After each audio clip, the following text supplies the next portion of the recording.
සියලුම ආතරයිටිස් රෝග සඳහා රාජපුර හන්දි තෙල ඔබ සුවෙන් තබයි.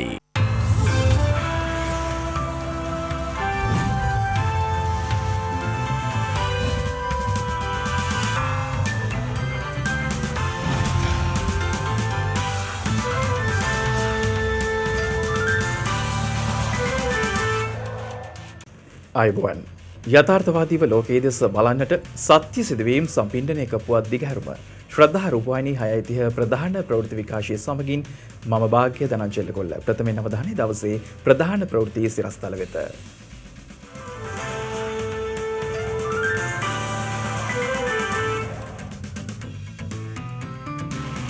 මෙරට දෛනික කොවිඩ් ආසාදිතයෙන් වාර්තා වීමේ අඩුවක්. මසකට පසු මෙරට අඩුම දෛනික කොවිඩ් ආසාදිතයෙන් ඊයේ දිනෙන් වාර්තා වෙයි. ඉන්දීය ඩෙල්ටා කොවිඩ් ප්‍රභේදය මෙරට දීවරයින් අතර පැතිර යාමේ අවදානමක් ගැන ශ්‍රී ලංකා වෛද්‍ය සංගමයෙන් අනතුරු ඇඟවීමක්.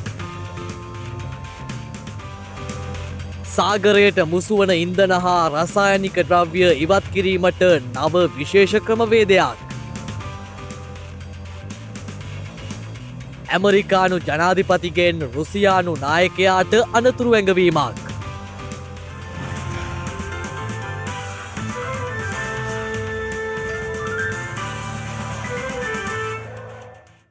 ඊයේ දිනේ මෙරටින් කොවිඩ් ආසාදිතින් 2324ක් හඳුනා ගැනීමත් සමග මෙරට සමස්ත කොවිඩ් ආසාදිතින් සංඛ්‍යාව 2,25,922ක් දක්වා ඉහළ ගියා.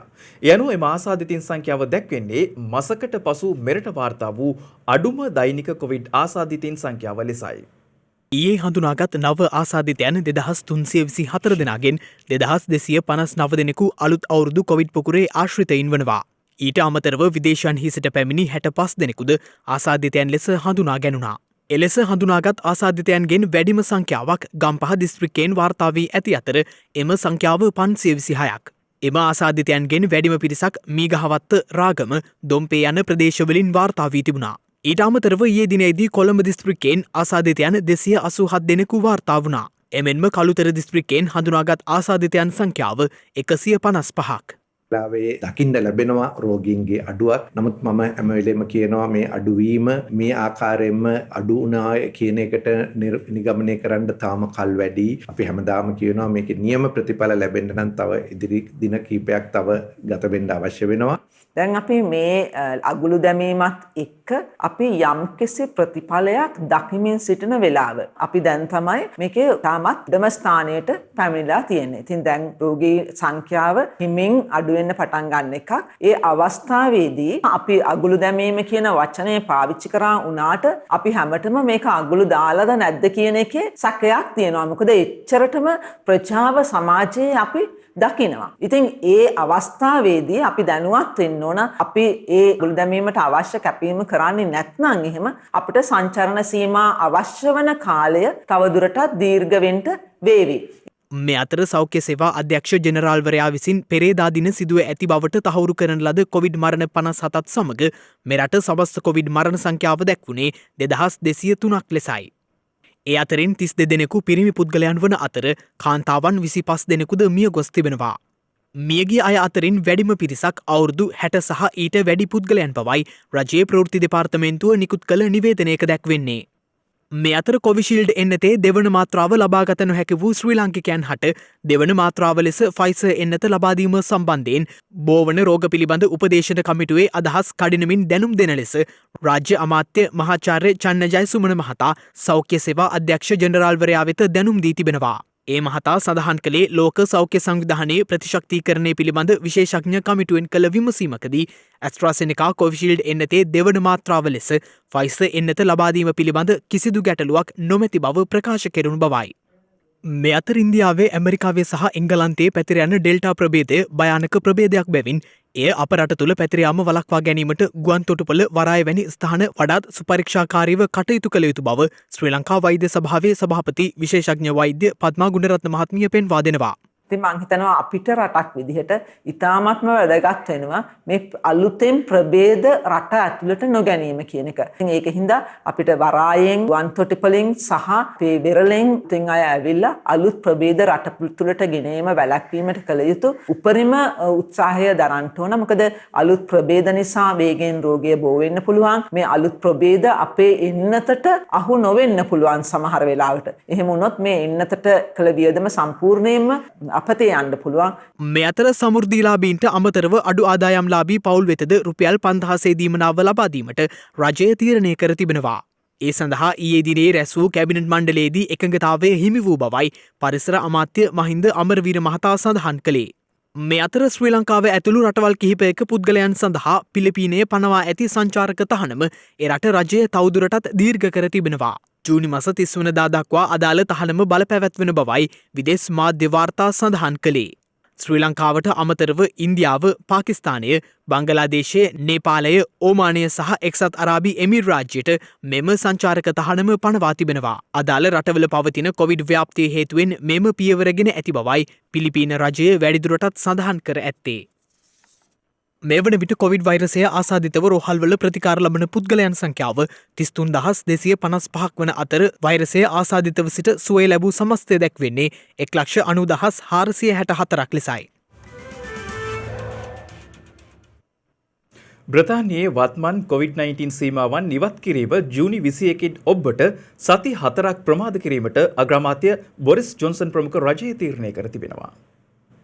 ඒ අනුව එක්සත් රාජධානියේ ජ්‍යෙෂ්ඨ අමාත්‍යවරුන් මෙම තීරණයට එකඟ වී ඇති අතර අගමැති බොරිස් ජොන්සන් විසින් කොවිඩ් සීමාවන් තවදුරටත් පවත්වාගෙන යාමටත් එය එළැඹෙන ජූලි 19 වනදා දක්වා දීර්ඝ කිරීමටත් තීරණය කර තිබෙනවා. විශේෂයෙන්ම රට තුළ ව්‍යාප්තව පවතින ඩෙල්ටා ප්‍රභේදය සම්බන්ධයෙන් අවධානය යොමු කරමින් මෙම තීරණයට එළැඹී ඇති බවයි විදේශ මාධ්‍ය වාර්තා කළේ. විදේශ මාධ්‍ය වාර්තා කළේ සමාජ දුරස්ථ භාවය ආරක්ෂා කර ගැනීම සඳහා වන නීති තවදුරටත් එංගලන්තය තුළ ක්‍රියාත්මක වනු ඇති බවයි. ඒ අනුව සිනමා ශාලා සහ රාත්‍රී සමාජ ශාලා තවදුරටත් වසා තැබෙනු ඇති. මේ නිසා බ්‍රිතාන්‍ය තුළ එන්නත් කරණය තවදුරටත් වේගවත් කර ඇති අතර ආසාදනයේ 3 වනි රැල්ලක් ඇති නොවීම සඳහා කටයුතු කරන බවයි බ්‍රිතාන්‍ය රජය සඳහන් කර ඇත්තේ. මේ අතර ඩෙල්ටා කොවිඩ් වෛරස ප්‍රභේදය බ්‍රිතාන්‍යයේ කලින් පැවති ප්‍රභේදයට සාපේක්ෂව රෝහල්ගතවීමේ අවදානම දෙගුණ කරන බව ස්කොට්ලන්තයේ සිදු කරන ලද නවතම අධ්‍යයනයකින් හෙළි වී තිබෙනවා. එනමුත් මාත්‍රා 2ක් ලබා ගැනීමෙන් තවමත් මෙම ඩෙල්ටා හෙවත් ඉන්දියාවේදී ප්‍රථම වරට අනාවරණය කරගත් COVID-19 ප්‍රභේදයට ශක්තිමත් ආරක්ෂාවක් සැපයන බවද එම අධ්‍යයනය පෙන්වා දෙන බවයි විදේශ වාර්තා සඳහන් කළේ. එම අධ්‍යයනය වැඩිදුරටත් පෙන්වා දෙන්නේ ගිනිකොන දිග එංගලන්තයේ කෙන්ට් හීදී මුලින්ම හඳුනාගත් ඇල්ෆා ප්‍රභේදයට එරෙහිව එන්නත් වලින් ලැබෙන ඵලදායීතාවයට වඩා ඩෙල්ටා ප්‍රභේදයට එරෙහිව එන්නත් වලින් ලැබෙන ඵලදායීතාවය අඩු විය හැකි බව මුල් සාක්ෂි මගින් යෝජනා වී තිබූ බවයි. ලැන්සෙට් සංගරාවෙහි පර්යේෂණ ලිපියකින් ප්‍රකාශයට පත් කරන ලද මෙම අධ්‍යයනය ස්කොට්ලන්තයේ ආසාදිතයන් සහ රෝහල්ගත කළ රෝගීන් ඇසුරෙනුයි සිදු කර තිබුණේ. මේ අතර දෛනිකව ඉන්දියාවෙන් වාර්තා වන කොවිඩ් ආසාදිතයන්ගේ අඩුවීමක් දක්නට ඇතැයි ඉන්දිය මාධ්‍ය වාර්තා කරනවා. පසුගිය කාල සීමාවේ ඉන්දියාවේ දෛනික ආසාදිතයන් සංඛ්‍යාව ලක්ෂ 3 ඉක්මවා වාර්තා වුණා. කෙසේ වෙතත් මේ වන විට වාර්තා වන ආසාදිතයන්ගේ අඩුවීම හමුවේ දිල්ලි ඇතුළු ප්‍රාන්තවල කොවිඩ් රෙගුලාසි සීමාවන්ට යටත්ව ලිහිල් කිරීමට ප්‍රාන්ත බලධාරීන් පියවරගෙන තිබෙනවා. එක්ස්ප්‍රස් පර්ල් නෞකාවේ මෙරට නියෝජිතයා අත්අඩංගුවටගෙන අධිකරණයට ඉදිරිපත් කරන්නයි නීතිපතිවරයා අපරාධ පරීක්ෂණ දෙපාර්තමේන්තුවට උපදෙස් ලබා දී තිබෙනවා. එසේම නෞකාව ගිනිගැනීමෙන් බලපෑමට ලක්ව මියගිය බවට සැක කෙරෙන කැස්බෑවන්ගේ සහ ඩොල්ෆින් මත්ස්‍යීන්ගේ මරණ පරීක්ෂණ සිදු කළ වෛද්‍යවරයාගෙන් ප්‍රකාශයක් ලබා ගැනීමටයි එම දෙපාර්තමේන්තුව කටයුතු කර ඇත්තේ. නීතිපතිවරයා විසින් එක්ස්ප්‍රස් පර්ල් නෞකාවේ මෙරට නියෝජිතයා අත්අඩංගුවටගෙන අධිකරණයට ඉදිරිපත් කරන්නයි ලබා දුන් උපදෙස් මත මේ වන විට සැකකාර නියෝජිතවරයා අත්අඩංගුවට ගැනීමට අපරාධ පරීක්ෂණ දෙපාර්තමේන්තුවෙන් විශේෂ කණ්ඩායමක් ක්‍රියාත්මක බවයි පොලිසිය පැවසුවේ. ඒ අනුව සැකකරුගේ කාර්යාලය සහ නිවස මේ වන විට පරීක්ෂා කර ඇති අතර ඔහු එම ස්ථානවල නොසිටි බවයි පොලිසිය පවසන්නේ. එසේම නෞකාවේ මෙරට නියෝජිතවරයා අත්අඩංගුවට ගැනීමට නීතිපති උපදෙස් මත ක්‍රියා කරන බවද පොලිසිය පවසනවා.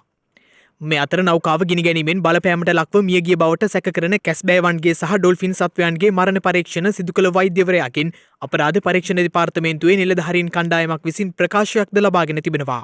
පොලිසිය සඳහන් කළේ අදාළ මරණ සම්බන්ධ ඉදිරි විමර්ශන රසායනාගාර වාර්තා නිකුත්වීමෙන් පසු සිදු කෙරෙන බවයි. මේ අතර ගිනි ගැනීමට ලක් වූ එක්ස්ප්‍රස් පර්ල් නෞකාවේ මුහුදු ගමන් පිළිබඳ දත්ත ඇතුළත් රෙකෝඩරයේ සතු දත්ත තවදුරටත් විශ්ලේෂණය කිරීමට එම උපාංගය නිෂ්පාදනය කළ මව් සමාගමේ සහයෝගය ලබා ගැනීමට අවශ්‍ය බව රජයේ රස පරීක්ෂකවරයා දැනුම් දී තිබෙනවා. ඒ අනුව ඊට අදාළ සංනිවේදන කටයුතු සිදුවෙමින් පවතින බවයි පොලිස් මාධ්‍ය ප්‍රකාශක නියෝජ්‍ය පොලිස්පති අජිත් රෝහණ මහතා පවසන්නේ. විශේෂයෙන්ම මේ නැවෙහි කන්ටේනරයක කාන්දුවක් සිදුවීම පිළිබඳ කුමන අවස්ථාවේදී දැනුම් දීමක් කර තිබුණාද, ඒ සම්බන්ධගත ක්‍රියාමාර්ග මොනවාද, මේ කරුණු සම්බන්ධයෙන් විශ්ලේෂණය කරමින් තවදුරටත් ප්‍රකාශ සටහන් කිරීමටත් වැඩිදුර විමර්ශන සිදු කිරීමටත් නියමිතව තිබෙනවා. එම නෞකාවේ තිබූ නාවික ගමනාගමනයේදී සිදුවන සංනිවේදන සම්බන්ධතා පටිගත කෙරෙන වොයිස් ඩේටා රෙකෝඩර් හෙවත් VDR පණිවිඩ හුවමාරු දත්ත පටිගත කිරීමේ පද්ධතිය පසුගිය 5 වෙනිදා නාවික හමුදාවේද සහාය ඇතිව අපරාධ පරීක්ෂණ දෙපාර්තමේන්තුවේ බහරයට ලක් කරනු ලැබුවා. ඉන්පසුයි එහි දත්ත විශ්ලේෂණය සඳහා රජයේ රස පරීක්ෂකවරයා වෙත යොමු කෙරුණේ. අපිට මේ වන විටත් එක්සත් ජාතික සංවිධානය විසින් පොරොන්දු වෙලා තියෙනවා උපදේශකවරුන් 3 දෙනෙකු මේ මාසේ 16 වෙනිදා වෙන විට ලංකාවට එවන්නට. ඒ පළවෙනි කණ්ඩායම ඒ අයට විවිධ ක්ෂේත්‍රවල දැනීම තිබෙනවා. ඒ ඇවිල්ලා අපේ අත් එක්ක එකතු වෙලා මේ ගණනය කිරීම කටයුතු වලට සම්බන්ධ වෙනවා. මීට අමතරව තවත් රටවල් රාශියකින් මේ වෙලාවේ සාකච්ඡා මට්ටමේ තිබෙන සාකච්ඡාවල ප්‍රතිඵලයක් ලෙස අපි විශ්වාස කරන ඉදිරියේදී අපිට සහාය ලබා ගන්න පුළුවන් කියලා. GSP+ සහනය ලබා ගැනීමට නම් මෙරට ව්‍යවස්ථාව වෙනස් කළ යුතු බවට බලපෑම් කිරීම අනුමත නොකරන බව කැබිනට් මාධ්‍ය ප්‍රකාශක අමාත්‍ය කෙහෙලි රඹුකැල්ල මහතා පවසනවා. අද පැවති කැබිනට් තීරණ දැනුම් දීමේ මාධ්‍ය හමුවේදී මහතා මේ අදහස් පළ කළ අතර මේ අද දැනුම් දුන් තවත් කැබිනට් තීරණ කිහිපයක්. GSP+ කියන වැඩපිළිවෙල වඩාම බලපාන්නේ ඇඟලුම් කර්මාන්තයට සහ ලංකාවෙන් යුරෝපයට යන අපනයන ප්‍රශ්නවල. අපි ස්වාධීන රාජ්‍යයක්. අපි පිළි අරගෙන තියෙන අපි ස්වාධීන රටක්. අපේ රටේ පාලනය වෙන්නේ අපේ ව්‍යවස්ථානුව.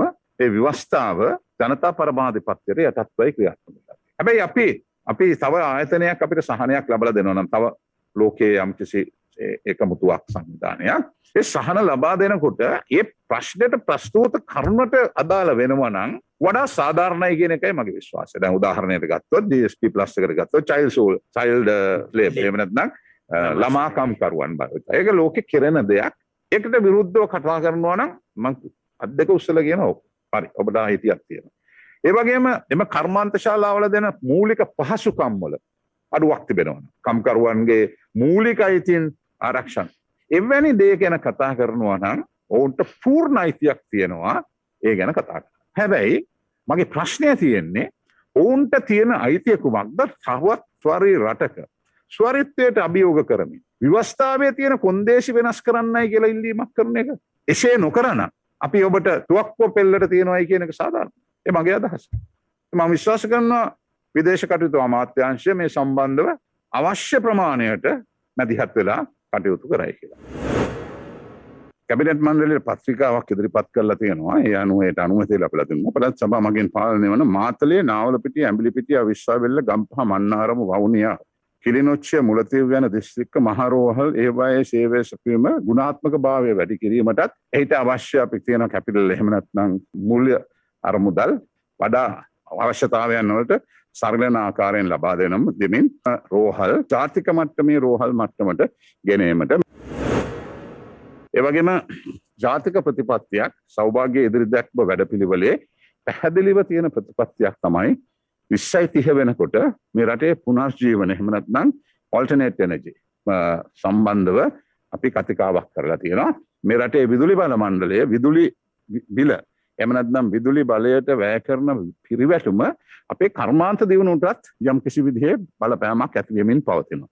ඩලස් සල්හපෙරෝම් මැතිතුමාගේ ප්‍රධානත්වයෙන් අමාත්‍යවරයා හැටියට මේ සම්බන්ධව ගන්න පුළුවන් ක්‍රියාමාර්ග සියල්ල දිනවකවානු ඇතුළත මේ වැඩපිළිවෙලට අවතීර්ණ වෙලා තියෙනවා. ඒ අනුව සුළංබල ධාරිතාවෙන් මෙගාවට් 60ක වැඩපිළිවෙලක් ක්‍රියාත්මක කරන්න ඉදිරිපත් කරපු කැබිනට් මණ්ඩල පත්‍රිකාවට අනුමැතිය ලැබලා දීලා තියෙනවා. මේ දිනවල බොහෝ දෙනෙක් කතා වෙන මාතෘකාවක් තමයි GSP+ සහනය. ඇත්තටම මොකද්ද මේ GSP+ සහනය කියන්නේ? මේ සොයා බැලීම ඒ පිළිබඳව. GSP+ කියන්නේ යුරෝපා සංගමේ වෙළඳ වාරණයන් සම්බන්ධ පොදු ක්‍රමය. මේක සංවර්ධනය වෙමින් පවතින රටවල් වලට වෙළඳ දිරිදීමනා ලබා දෙන අතුරු ක්‍රමයක් විදියට තමයි ක්‍රියාත්මක වෙන්නේ. මේ නිසා අපේ රටේ ආර්ථිකයට ලැබෙන දායකත්වය සුළුපටු නැහැ. තවත් සරලවම පැහැදිලි කරනවා නම් සංවර්ධනය වෙමින් පවතින රටවල් වල තීරුබදු රහිත හෝ තීරුබදු අවම වශයෙන් අදාළ රටවල් වලට භාණ්ඩ අපනයනය කිරීමට හැකි ක්‍රමයක් තමයි මේ ඔස්සේ ක්‍රියාත්මක වෙන්නේ. මේ ඔස්සේ වුන් ප්‍රධාන වශයෙන් බලාපොරොත්තු වෙන්නේ අනතුරුදායක ආර්ථික මට්ටමක පවතින රටවල් වල දුගීභාවය අවම කරන එක. ඇත්තටම බැහැ. GSP+ සහනය හැම රටකටම ලබා ගැනීමේ හැකියාවක් නැහැ. ප්‍රධාන වශයෙන් ලෝක බැංකුව වසර 3ක කාලයක් තුළ සිදු කරන ගණන් බැලීමේදී අදාළ රාජ්‍ය ඉහළ ආදායම් හෝ ඉහළ මධ්‍යම ආදායමක් ලබන රටක් ලෙස වර්ගීකරණය කරලා නොතිබිය යුතුයි. ඒ වගේම ඒ රටවල් මානව හිමිකම්, කම්කරු අයිතීන් සහ යහපාලන ක්‍රමවේදයක් යටතේ තමන්ගේ රට පාලනය වන බවට සහතික වන අන්තර්ජාතික සම්මුතීන් 27ක් යටතේ තමන්ගේ රාජ්‍ය පාලනය කරන බවට සහතික විය යුතුයි. ඒ වගේම රටක් GSP+ සහනය ලබා ගැනීමට මේ හා අදාළ තවත් කරුණු කිහිපයක් සම්පූර්ණ කරන්නට ඕනේ. ශ්‍රී ලංකාවට GSP+ සහනය මුලින්ම ලැබෙන්නේ 2005 ජූලි මාසයේ 15 වෙනිදා. ඊට අවුරුදු 5කට පස්සේ ඒ කියන්නේ 2010 අගෝස්තු මාසයේ 15 වෙනිදා අපිට GSP+ සහනය අහිමි වෙනවා. ඒ ලංකාව අන්තර්ජාතික ගිවිසුම් 3ක් යටතේ වන කරුණු සම්බන්ධයෙන් අපේ රටේ ඒ ප්‍රතිපත්තියෙන් ක්‍රියාත්මක නොවන බවට තහවුරු වීම නිසා. කෙසේ වෙතත් 2010 ජූලි මාසයේදී අපි නැවතත් GSP සහනය සඳහා ඉල්ලුම් කරනවා. ඒ අනුව 2017 ජනවාරි මාසයේදී අපට මේ සහනය ලැබෙනවා. නමුත් යුරෝපා පාර්ලිමේන්තුවට ඊට මාස 4කට පස්සේ ඒ කියන්නේ 2017 අප්‍රේල් මාසයේදී යෝජනාවක් ඉදිරිපත් වෙනවා ශ්‍රී ලංකාව GSP+ සහනය ලබා ගන්නට සුදුසු නැහැ කියලා. නමුත් ඒ තත්ත්වය හමුවේ වුණත් අපට 2017 දී GSP+ සහනය ලැබෙනවා. මේ වන විට GSP+ සහනය සම්බන්ධව අපි යම්කිසි අභියෝගාත්මක තත්ත්වයකට පත් වෙලා තියෙනවා. ඒ පසුගිය 10 වෙනිදා යුරෝපා පාර්ලිමේන්තුවේදී මෙරටට විරුද්ධව සම්මත වෙච්ච යෝජනාව නිසා. එම යෝජනාව යුරෝපා පාර්ලිමේන්තුවේ සම්මත කරමින් ඔවුන් ඉල්ලා සිටින්නේ මෙරට ක්‍රියාත්මක වන ත්‍රස්තවාදය වැළැක්වීමේ පනත සමාලෝචනය කර අවලංගු කරමින් ඒ වෙනුවට අන්තර්ජාතික මට්ටමින් භාවිතා වන ත්‍රස්ත විරෝධී ක්‍රියා සම්බන්ධ වන නීති රීති ලංකාව තුළ සම්මත කරන්න කියන එක. කෙසේ වෙතත් මෙම තත්ත්වය ලංකාවේ විදේශ අමාත්‍යාංශය විසින් කනගාටුදායකව ප්‍රතික්ෂේප කරලා තියෙනවා. ඒ හමුවේ ලංකාවේ රජය උත්සාහ කරනවා මේ වෙනුවෙන් ගත හැකි විකල්ප ක්‍රියාමාර්ග මේ වෙනකොටත් ගැනීමට. පාර්ලිමේන්තු මන්ත්‍රීවරුන් වෙනුවෙන් ගෙන්වීමට තිබූ රථවාහන මෙරටට ගෙන්වීම නවතා දැමූ බව මුදල් රාජ්‍ය අමාත්‍ය අජිත් නිවාඩ් කබ්‍රල් මහතා පවසනවා. මේ රටේ යම් ආන්දෝලනාත්මක කතාවක් හැමතැනම පිවිසලා තිබුණා. අලුතෙන් වාහන മന്ത്രിවරුන් වෙනුවෙන් ආනයනය කළ තියෙනවා කියන එක. ඒ කතාව වෙනස් වුණා මැයි මාසේ 24 වෙනිදා කැබිනට් මණ්ඩලයේ තීරණය කළා නව රථ වාහන മന്ത്രിවරුන් වෙනුවෙන් ගෙනීම තහනම් කළ තියෙනවා. ඒ නිසා ඒක ඉතාමත් පැහැදිලි ලෙස මම අද කියන්නට අවශ්‍යයි. අද වෙනකොට ඒ සඳහා කරලා තිබිච්ච ඒ ඇණවුම් සියල්ලම ඒ පාර්ශ්වත් එක්ක සාකච්ඡා කරලා ඒවා අත්හිටවල තියෙනවා. ඒ නිසා එවැනි තත්වයක් ඉදිරියේදී සිදුවෙන්නේ නැති බවත් මා තහවුරු කරන්න කැමතියි. තවත් වාහන ගෙනෙන්නට බලාපොරොත්තු වෙලා තිබුණා ඇම්බියුලන්ස් සහ බවුසර්ස්. ඒවා ඒ වෙනසක් නොකර දිගටම කරන්නට තමයි රජයේ බලාපොරොත්තුව. එතකොට ඒ කටයුතු සඳහා බිලියනයක් පමණ දැන් වේදම් කරන්න සිදු වේවි. මේ වාහන සඳහා මම හිතන්නේ වෙන් කරලා තිබුණේ රුපියල් බිලියන 3ක් පමණ මුදලක්. മന്ത്രിවරුන්ට යම්කිසි සහනයක් ලබා දීමට කටයුතු කරනට වඩා ජනතාවට ඒ සහනය ලබා දිය යුතුයි කියන තැන තමයි ජනාධිපතිතුමා සහ ආගමැතිතුමා ඇතුළු කැබිනට් මණ්ඩලයේ තීරණය කරලා තියෙන්නේ. මිනිස් ක්‍රියාකාරකම් හේතුවෙන් සාගරයට එක්වන ඉන්ධන හා රසායනික ද්‍රව්‍ය සාගර ජලයෙන් ඉවත් කිරීමේ විශේෂ ක්‍රමවේදයක් සොයා ගැනීමට පෙරදින විශ්වවිද්‍යාලයේ විද්‍යාඥයින් පිරිසක් සමත්ව තිබෙනවා. මිනිසා විසින් සිදු කරනු ලබන දීවර සහ නාවික කටයුතු ආදී සාගරයේ ආශ්‍රිත ක්‍රියාකාරකම් හේතුවෙන් සාගර ජලයට එක්වන තෙල් සහ විවිධ රසායන ද්‍රව්‍යයන් පහසුවෙන් ඉවත් කිරීම සඳහායි මෙම ක්‍රමවේදය හඳුන්වා දී ඇත්තේ. පසුගියදා ගිනිගෙන අනතුරට පත් එක්ස්ප්‍රස් පර්ල් නෞකාවෙන් සාගරයට එක් වූ ඉන්ධන සහ රසායන ද්‍රව්‍ය ඉවත් කිරීම පිළිබඳව පේරාදෙණිය විශ්වවිද්‍යාලය විසින් සිදු කළ පර්යේෂණයකදී මෙම ක්‍රමවේදය සොයා ගැනීමට හැකි වී තිබෙනවා. ඒ අනුව කිසිදු පාරිසරික ගැටලුවක් ඇති නොවන ආකාරයෙන් සාගරයට එක්වන ඉන්දන සහ අනෙකුත් රසායන ද්‍රව්‍ය මෙම ක්‍රමවේදය හරහා ඉවත් කළ හැකිවීම විශේෂත්වයක්. මේ පිළිබඳව අදහස් දක්වමින් පෙරාදෙනිය විශ්වවිද්‍යාලයේ රසායන විද්‍යා අංශයේ ජ්‍යෙෂ්ඨ මහාචාර්ය ගාමිණී රාජපක්ෂ මහතා සඳහන් කළේ මිනිරන් යොදාගෙන සිදු කරන මෙම ක්‍රියාවලිය මේ වනතෙක් ලොව කිසිදු රටක් විසින් සොයාගෙන නොමැති බවයි. එමෙන්ම ගිනිගෙන අනතුරට ලක් වූ එක්ස්ප්‍රස් පර්ල් නෞකාවෙන් ඉන්ධන කාන්දුවක් සිදු වූහොත් මෙම ක්‍රමවේදය හරහා එම ඉන්ධන පහසුවෙන් ඉවත් කළ හැකිවන බවද ඒ මහතා වැඩිදුරටත් සඳහන් කළා. ඒම බෝගල පතලේ තියෙන මිනිරන් වර්ගයකින් අපි මිනිරන්වල ව්‍යුහය වෙනස් කරලා ග්‍රෑම් එකට තෙල් මේ වගේ තෙල් ග්‍රෑම් 120ක් වගේ උරාගන්ට පුළුවන් වෙන විදිහට හදලා ඒ මිනිරන් මගින් විහිරලා තියෙන හැල්ලා තියෙන තෙල් සේරම එකතු කරලා මිරිකලා නැවත ප්‍රයෝජනට ගන්නත් පුළුවන් ආකාරයේ පර්යේෂණ අපි කරලා තියෙනවා. ඒකට පේටන්ට් බලපත්‍රයක් තියෙනවා. දැන් අපි පේරාදෙණිය විශ්වවිද්‍යාලයත් ජාතික අධ්‍යාපන ආයතනයත් බෝගල පතලත් ශ්‍රී ලංකා නැනෝ තාක්ෂණ ආයතනයත් එකතු වෙලා මේ විහිරලා තියෙන තෙල් පිරිසිදු කිරීමේ කාර්යභාරය සිදු කිරීමේ කටයුතු මේ දවස්වල කෙරීගෙන යනවා. ඇතුළේ තියෙන තෙල් ගැනීම පිළිබඳව ඇත්තට මේක කරන්න ඕන ඉංජිනේරුවරුන් ඒකට විශේෂඥයෙක් ඇත්තට ඇමරිකාවේ ඉඳලා ඇවිත් ඉන්නවා දැන් ශ්‍රී ලංකා නැනෝ තාක්ෂණික ආයතනයේ මේ CEO විදියට ඒ මහතාගේ උපදෙස් ඒ මහතාත් අපිත් එක්කලා වැඩ කරනවා. ඒ මහතාගේ උපදෙස් පිට ඒ තෙල් එකතු කිරීමේ කටයුතු තෙල් නැවෙන්න වෙන නැවකට ගණ්ඩ පුළන් ක්‍රමත් ගැනත් අපි මේ දවසල අධ්‍යයනය කරමින් ඉන්නවා. විශේෂයෙන් මේ හැරිලා තියෙන තෙල් විශාල වශයෙන් හැරිලා තියෙන තෙල් එකතු කළ යුතුයි පරිසර හානිය සත්තුන්ට සහ පරිසරයට සිදුවන හානිය අඩු කරගන්න. අන්න ඒකට තමයි අපි කියන්නේ expanded graphite කියලා. expanded graphite දාලා අපි තෙල් ටික ඒකට අරගෙන මේක මිරිකලා නැවත ඒ graphite එක භාවිත කරන්න පුළුවන් තවත් හැරිලා තියෙන තෙල් පාවිච්චි කරන්න. අම්මා යන වචනයේ සැඟවුණු අරුත් පහදමින් නොසැලෙන ධෛර්යය ලොවට පිළිඹු කළ අම්මාවරුන් මේ ලෝකයේ තුල කොපමණ සිටිනවාද? අද මේ කියන්න යන්නේත් එවන් මවකගේ කතාවක්. දෑත් අහිමි වුවත් මවකගේ අරුත් පසක් කළ කතාවක්. ආදරෙන්, සෙනෙහසින්, කරුණාවෙන් සරලවම කිව්වොත් අම්මා යන්නෙහි සෑම අරුතක්ම විදහාපාන ඇයද මවක්. ඒත් එක් අඩුපාඩුවක්. කොහොම වුණත් කොමන අඩුපාඩුවක් තිබුණත් මවකගේ මවුගුණය අඩුවේවිද. ඇගේ නම සාරා ටල්බි. ජීවත් වෙන්නේ බෙල්ජියමේ බ්‍රසල්ස් නුවර. වර්ෂය 1982 සැප්තැම්බර් 23 වන දින මෙලොව එළිය දුටු සාරා උපතින්ම දෑත් අහිමි කාන්තාවක්. නමුත් ඇය ඇගේ ජීවිතයේ වාරුව සිය දෙපාවලට පැවරුවා. දෑතින් කළ යුතු සියල්ල පාදයෙන් සිදු කරන්නට කුඩා කල සිටම හුරු වුණා. අද වන විට ඇය මවක්. හිතන්නවත් පුළුවන්ද ඇහැක් වගේ රැකබලා ගත යුතු කුඩා දරුවෙක් දෑත් අහිමිව රැකබලා ගන්නා මවක් ගැන.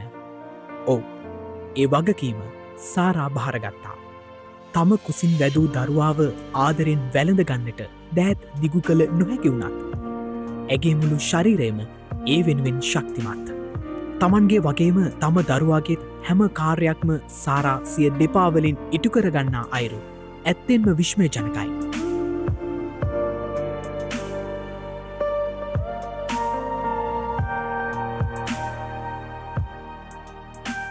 ඒ නිසාම එකී විශ්මයන් ලෝකයා සමග බෙදා ගන්නත් සාරාට හැකි වුණා.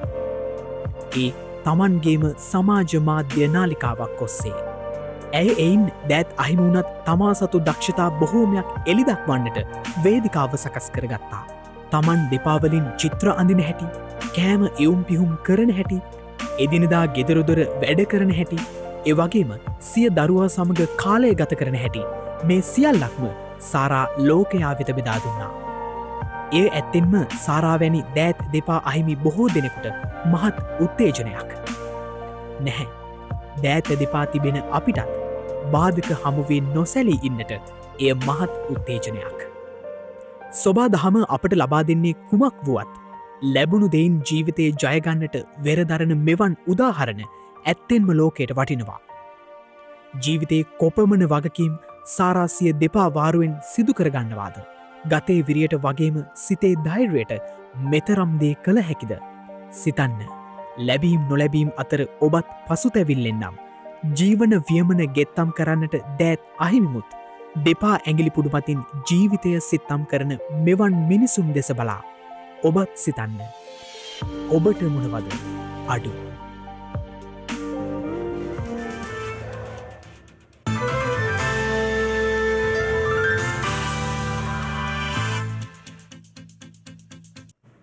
අවධානය විදෙස් පුවත් වෙත.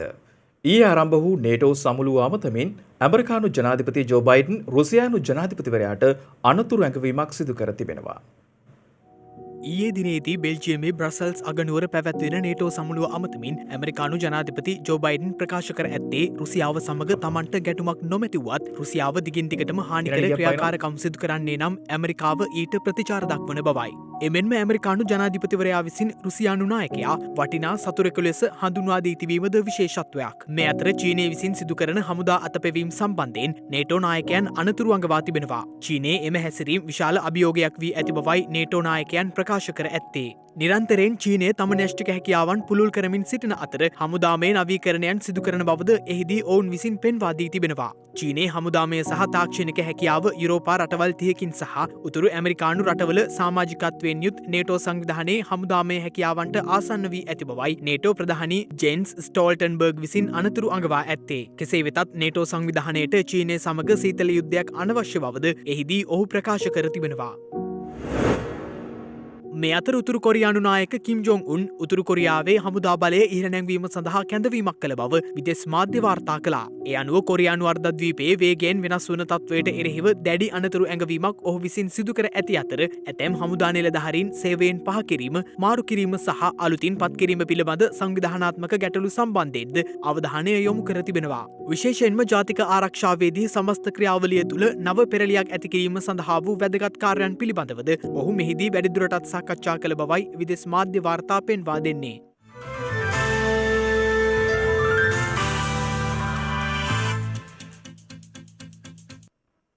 දිනක සටහන් නිමවන්නට මත්තෙන් හෙට දවසේ වැදගත්කමටයි මේ අවධානය.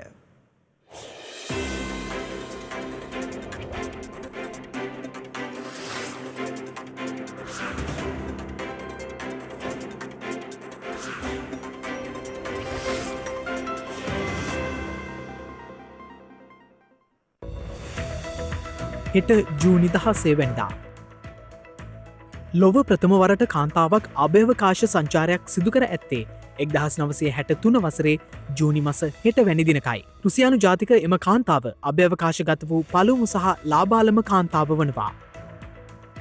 පළමුවරට දුම්කොළ සම්පූර්ණයෙන්ම තහනම් කළ රට ලෙස හැඳින්වෙන භූතානයේ දුම්කොළ තහනම් කිරීමේ පනත බලාත්මක වී ඇත්තේ 2010 වසරේ ජූනි මස 16 වන දින සිටයි. අන්තර්ජාතික පවුල් ප්‍රේෂණ දිනය යෙදී ඇත්තේ සෑම වසරකම ජූනි මස 16 වන දිනටයි. ඒත් සමගින් ශ්‍රද්ධා රූපවාහිනී ප්‍රධාන ප්‍රවෘත්ති විකාශය නිමවට පත්වෙනවා. හමු යමු හෙටත් සවස 6:30ට. තෙරුවන් සරණයි. නමෝ බුද්ධාය. මෙවැනි වැදගත් පුවත් නැරඹීම සඳහා ශ්‍රද්ධා TV News YouTube channel එක subscribe කර සීනුව සලකුණ වන්න.